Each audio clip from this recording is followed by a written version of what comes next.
Up until February 1942, RAF Bomber Command strategy had been to try and hit specific military or industrial targets, munitions factories, naval installations, and the like. To be truthful, they hadn't been very successful. Someone worked out that only 1 in 5 aircraft managed to drop its bombs within 5 miles of its target.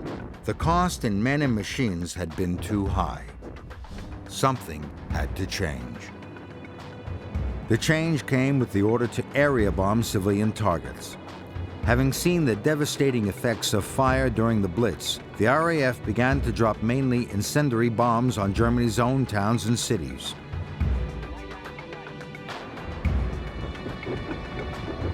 So, what part would the Americans play in this great offensive? Well, they came to England committed to a campaign of precision bombing to be carried out in daylight. The champion of the strategy was General Ira Eaker.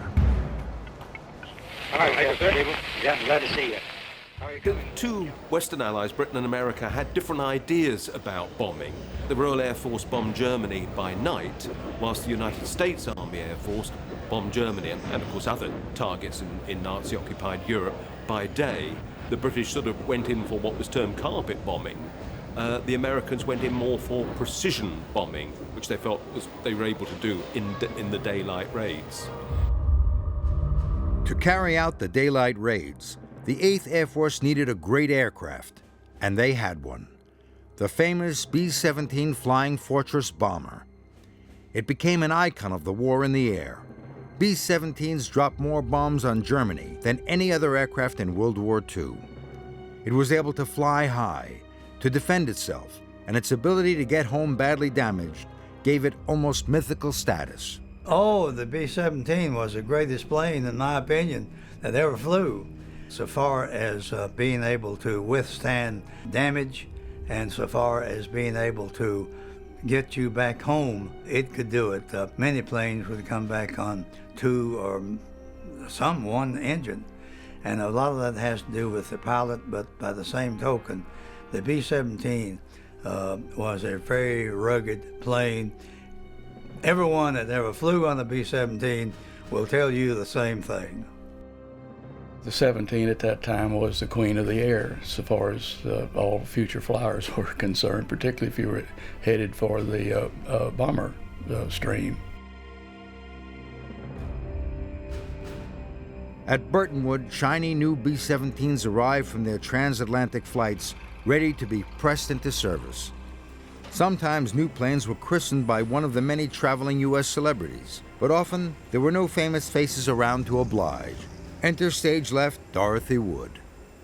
I was just working at my drawing board, and 2 Americans came in and said, you know, would you mind coming and christening an aeroplane? And I said, no, I don't mind at all. And it all happened so quickly.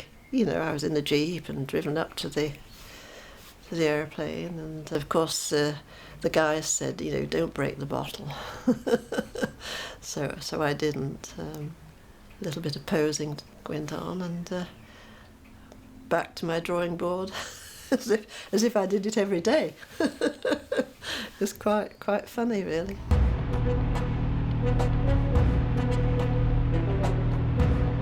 Great aircraft and a clear strategy with well-defined objectives. The 8th Air Force plan seemed to have plenty going for it. But what it didn't have was a fighter plane to give the B-17s long-range support. They had to fly over Germany without protection, and that made them a juicy target for the Luftwaffe, which got better and better at shooting them down. B-17 out of control at 3 o'clock.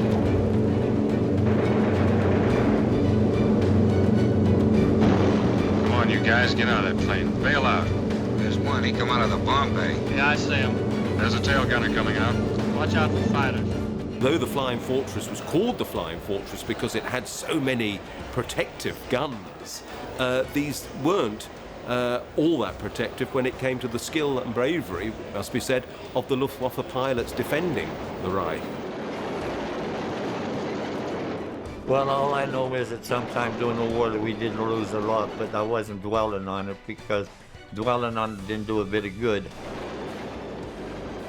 As long as you kept your mind off of it, that you were not going to let it get the best of you, that you could stay with it.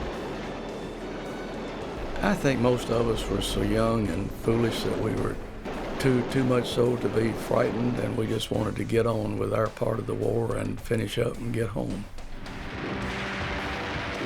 Despite the terrible losses and the doubts expressed very loudly by the British here at Whitehall, the 8th Air Force continued their strategy of daytime bombing raids.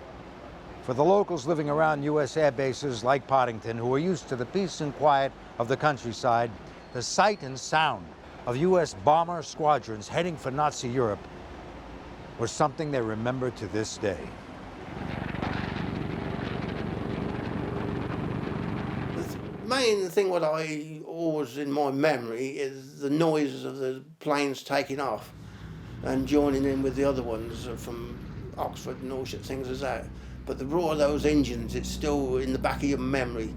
I used to sit there hours watching them and listen to the noise. I could hear them coming miles away. The planes used to come out in the morning and then go round and round till they got in formation.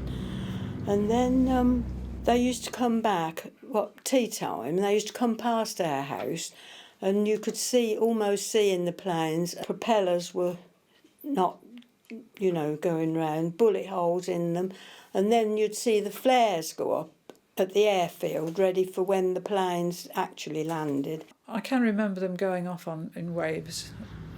That was quite a sight, when they'd all grouped and went off, and the noise was just tremendous. They used to come back sort of piecemeal, one at a time, and sometimes obviously a lot less came back than went.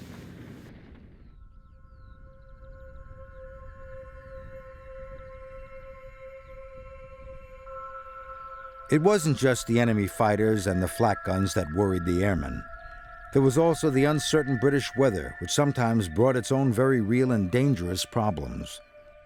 I recall several missions where we took off in fairly heavy fog, and then when we reached our assembly altitude, of course the pilot and the co-pilot, the navigator, and the bombardier were busy searching to make sure that we were in the right place at the right time, and that the formation was shaping up the way it should.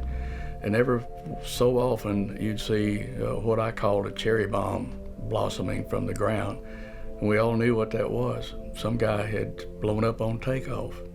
Probably the pilot becoming affected with vertigo, losing his sense of direction, altitude, whatever, and ended up crashing. And all of a sudden he's a firebomb.